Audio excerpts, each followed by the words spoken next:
মহান আল্লাহ তাআলার হুকুম ছাড়াই পৃথিবীতে কোনো কিছুই সম্ভব নয়। তার হুকুমেই আমাদের পৃথিবীতে আসা এবং পৃথিবী ছেড়ে চলে যাওয়া। আমার প্রথম প্রেগনেন্সি থেকে সেকেন্ড প্রেগনেন্সিটা হচ্ছে 9 বছরের গ্যাপে। আমার প্রথম প্রেগনেন্সি জার্নিটা বেটার ছিল সেকেন্ড প্রেগনেন্সি জার্নি থেকে, কারণ ফার্স্ট টাইম যখন মম হয়েছিলাম বয়স কম ছিল। বাট আমেরিকাতে তখন আমি একা থাকতাম বলে অনেক কষ্ট হয়েছে একা প্রেগনেন্সি জার্নিটা পার করতে, কিন্তু ফিজিক্যালি আমি অনেক ভালো ছিলাম বা ফিট ছিলাম। সেকেন্ড প্রেগনেন্সিতেও ফিজিক্যালি ওকে ছিলাম, বাট কখনো চিন্তা করি নাই যে পরবর্তীতে গিয়ে অসুস্থ হয়ে যাব। সো সবাইকে ওয়েলকাম জানাচ্ছি আমার প্রেগনেন্সি জার্নির ভ্লগে। আজকে হচ্ছে rose day.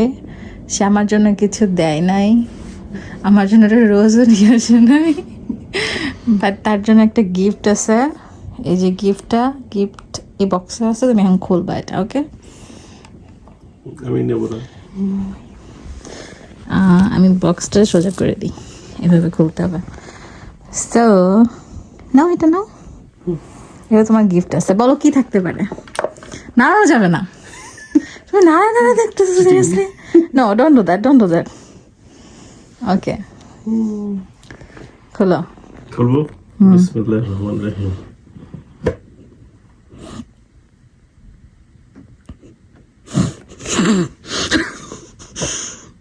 Are you serious?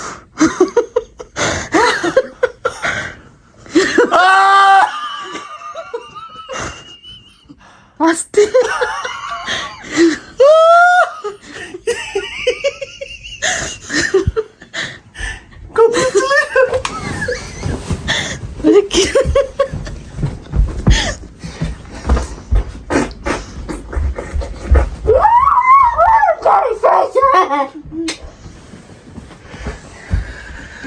ওকে ওকে ওকে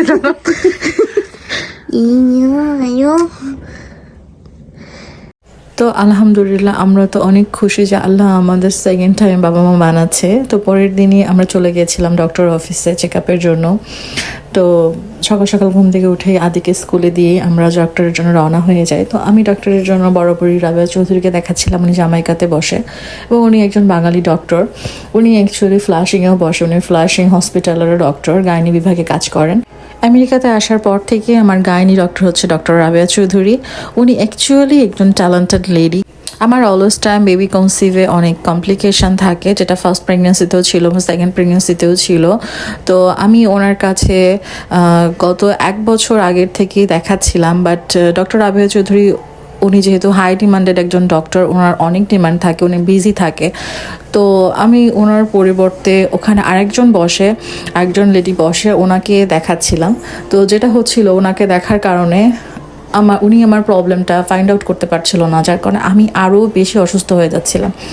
তো যাই হোক, তারপরে আমি পরে গিয়ে ডক্টর রাবেয়া চৌধুরীর সাথে কথা বলি এবং পরবর্তীতে আমি সমস্ত অ্যাপয়েন্টমেন্টগুলো ওনার সাথেই করি। তো সেকেন্ড টাইম প্রেগনেন্সিতে যেটা হয়েছিল, আমার থাইরয়েড হয়ে গিয়েছিল। আমার প্রথম প্রেগনেন্সিতে থাইরয়েড ছিল না এবং আমার কিছুদিন পরে ডায়াবেটিকও হয়ে যায়, সুগারও ধরা পড়ে, যেটা আমার ফার্স্ট প্রেগনেন্সিতে কোনো সুগারের প্রবলেম ছিল না। তো যাই হোক, আমরা ডাক্তার শেষ করে ওই দিন যেহেতু আমাদের রোজ ডে ছিল আর মেবি ক্যান্ডি ডে ছিল, আমার মনে পড়ছে না। তো আমার জামাই তো আগের দিন আমাকে কিছুই দেয় নাই। তো পরের দিন ডাক্তার শেষ করে সে আমাকে ফ্লাওয়ার দিয়ে প্রপোজ করেছে, ক্যান্ডি দিয়েছে এবং টেডিও দিয়েছে, সবগুলো একসাথে দিয়েছে। এবং তারপর আমাকে নিয়ে একটু ম্যানহাটনে ঘুরতে গিয়েছিল। আর বড় বেবিটার সাথে স্কুলে এসে দুজন মিলে সুন্দর করে ম্যানহাটনে ঘুরে বেড়াচ্ছিলাম এগুলা নিয়ে। তো আমার যেহেতু লো থাইরয়েড ছিল, তো লো থাইরয়েড থাকলে যেটা হয় যে ওজনটা অনেক বেশি বেড়ে যায়। তো ওজনটা যেহেতু প্রেগনেন্সি টাইমে অনেক বেশি আমার বেড়ে গিয়েছিল, ওই টাইমে ওজন লুজ করাটাও যাচ্ছিল না। তো আর আমি তেমন খাওয়া দাওয়া তেমন ঠিক ওই সময় কন্ট্রোল করতাম না, যা ইচ্ছা হতো তাই খেতাম। আর প্রেগনেন্সিতে খাওয়া দাওয়ার প্রবলেম তো অনেক থাকেই। তো প্রথম দিকে যেটা হতো যে আমার যা ইচ্ছা তাই খেতাম। আর আমার যে সুগার আসবে আমার এটা মনে কখনো হয়নি, কারণ ফার্স্ট প্রেগনেন্সিতে আমার তেমন সুগার ছিল না আর কি, সুগার ধরাই পড়ে নাই। তো আমি প্রথম দিকে খুব যা ইচ্ছে তাই খেতাম, যেটা খেতাম ফ্রুটস অনেক বেশি খেতাম। ফ্রুটসে তো অলরেডি একটা ন্যাচারাল সুগার থাকেই। তারপর আমার আম্মু তো সাথে ছিলই। তো মারা যেটা হয়, মেয়েরা অসুস্থ থাকলে তখন অনেক কিছু রান্না করে, যখন যেটা খেতে ইচ্ছা করে তখন বলা মাত্র সেটা হাজির হয়ে যেত, যেটা আমি আমার প্রথম প্রেগনেন্সিতে পাই নাই। আমার প্রথম প্রেগনেন্সি জার্নিটা অনেক কষ্টের ছিল, মানে বাসার ভিতরে সারাদিন একা থাকতাম, অনেক অসুস্থ থাকতাম। আমার এমনও সময় গেছে যে আমার বাসায় খাওয়ার কিছু ছিল না বা খাবার দেওয়ারও কেউ ছিল না। আমার ফার্স্ট প্রেগনেন্সিতে ডেলিভারির আগেই আমি 15 দিন মতো আমার হসপিটালে ভর্তি থাকতে হয়েছিল। তো 15 দিন পরে আমাকে ওরা বাসায় ফেরত দেয়। তারপর বাসায় আসার পরের দিনই আমার ডেলিভারি পেইন ওঠে এবং আমার হসপিটালে আবার ব্যাক যেতে হয়। ওরা আরও 2 দিন আমাকে ডেলিভারি পেইনে রেখে তারপর ডেলিভারি করায়। তো এমনও হয়েছে যে ডেলিভারিতে আমি 2 দিন হসপিটালে পার করে বাসায় আসছি, বাসায় এসে আমার বাসা মপ দিতে হয়েছে, মানে বাসা মুছতে হয়েছে, ক্লিন করতে হয়েছে আমার ওই শরীর নিয়ে, আমার ছোট বাচ্চাকে। তো এখানে আদি প্রথমবারের মতো ছোট্ট বোনকে দেখছে। আমি ওর জন্য পিকচার তুলে নিয়ে এসেছিলাম। ও সব সময় বায়না করে যে মাম্মি তোমার সাথে আমি যাব বেবিকে দেখতে, বাট যেহেতু ডক্টর অ্যালাউ করে না, তো এই জন্য আমি ওর জন্য পিকচার তুলে নিয়ে এসেছিলাম। তা ওর যে এক্সপ্রেশন। আর আমার প্রেগন্যান্সিতে কোলেস্টেসিস হয়, এটা এমন একটা অসুখ যেটাতে 8 মাসেই ডেলিভারি করে ফেলতে হয় এবং এটার কারণেই, অসুখটার কারণে পুরা শরীরে ইচি হয়, র্যাশ ভরে যায় এবং প্রচুর চুলকায় এবং 8 মাসের বেশি বাচ্চাকে পেটে রাখা যায় না। অনেক প্রবলেম হতে পারে, বাচ্চা মারাও যেতে পারে। তো এটার জন্যই আমাদেরকে 8 মাসে ডেলিভারি করানো হয়। সো আমার বড় বেবিটা, ওকেও 8 মাসে 37 উইকে ডেলিভারি করে ফেলা হয়েছিল এবং আমার এই অসুখটার কারণেই আমি ফার্স্ট প্রেগনেন্সিতে 15 দিন হসপিটালে ছিলাম। তো সেকেন্ড প্রেগনেন্সিতে সেম থিং, আমি যতবারই প্রেগনেন্ট হব আমার এই অসুখটাই হবে। তো কিছু করার নেই। তারপরে এবার আমার এটার সাথে অ্যাড হয়েছিল আমার সুগারটা, আমার ডায়াবেটিকটা। তো এটার জন্য আমাকে ইনসুলিন দিয়ে দেয় ডক্টর। আমাকে দিনে 6 বার ইঞ্জেকশান নিতে হতো, সকালে 2 বার, দুপুরে 2 বার এবং রাত্রে 2 বার। এবং খাওয়া দাওয়া তো একদমই কম করতে হতো, একদমই কম, মানে খুবই কম খাবার খেতাম। তারপরেও দেখা যাচ্ছে আমি যখন ব্লাড টেস্ট করতাম আমার দেখা যেত যে সুগার দেখা যাচ্ছে। তো মাঝে মধ্যে যে এমন হতো যে আমার এত বেশি ক্রেভিং হতো যে মিষ্টি খাওয়ার জন্য। আমার always time cake, brownies, chocolate এগুলো খুব ফেভারিট। তো যখন খুব বেশি ক্রেভিং হতো, মানে খুবই বেশি, তো আমি দেখা যাচ্ছে দুপুর বা বিকালে টাইম যখন আমার সুগার লেভেলটা অনেক কম থাকতো, আমি ওই সময়টা চুজ করতাম করে আমি মাঝে মধ্যে আদিকে ওর মার্শাল আর্ট ক্লাস দিয়ে ক্লাসের বাইরে অপেক্ষা করতে হতো। তো ওই টাইমগুলোতে আদির বাবা মাঝে মাঝে আমার যখনই ক্রেভিং তো আমাকে ব্রাউনিস, কেক কিনে দিত। সো পোয়াটা কখনোই খেতাম না, কারণ অবশ্যই আমাকে আমার বেবি টেক কেয়ার করতে হবে। তো সেই জন্য আমি খুব সামান্য অল্প করে খেতাম, বাকিটা ওদেরকে দিয়ে দিতাম। তো এইভাবে 8-9 লাইক শেষের দিকে তো আর কি 4 মাস মতো অনেক কষ্ট হয়েছে খাবার কন্ট্রোল করতে। আর প্রেগনেন্সিতে এইসব খাবার অনেক বেশি টানে, অনেক বেশি খেতে ইচ্ছা করে। তো যাই হোক, এখানে আমি একদিন বিকালে এভাবে ব্রাউনিস খেতে ইচ্ছা করছিল, পিৎজা খেতে ইচ্ছা করছিল। তো আদির বাবা আদিকে ক্লাসে দেওয়ার পরে আমাকে এগুলো কিনে নিয়ে এসে দেয়। তো আমি এগুলো খাচ্ছিলাম আর টুকটাক করে একটু ভিডিও নিয়ে রাখছিলাম, যে জানতাম না যে ভিডিওগুলো আপলোড করবো কি না। তো এখন যেহেতু আপলোড করছি, আমার কাছে মনে হলো এগুলোও দিয়ে দিই। ছোট থেকে আমার কাছে খুব ভয়ের বা আতঙ্কের বিষয় হলো ইনজেকশন নেওয়া। সো প্রেগনেন্সিতে এই বিষয়টা আমাকে খুবই পেইন দেয় বা আতঙ্ক দেয় যে আমাকে ব্লাড টেস্ট করতে হবে বা ইনজেকশন নিতে হবে বা দিতে হবে। সো যখন আমাকে ডক্টর ইনসুলিন দেয়, আমার কাছে ছিল খুবই একটা ভয়ের বিষয়। আমি আমার এই প্রেগনেন্সি জার্নিতে ইনসুলিন তো আমাকে দিয়েছিল শেষের 4 মাস, আমাকে সকালে 2টা দিতে হতো।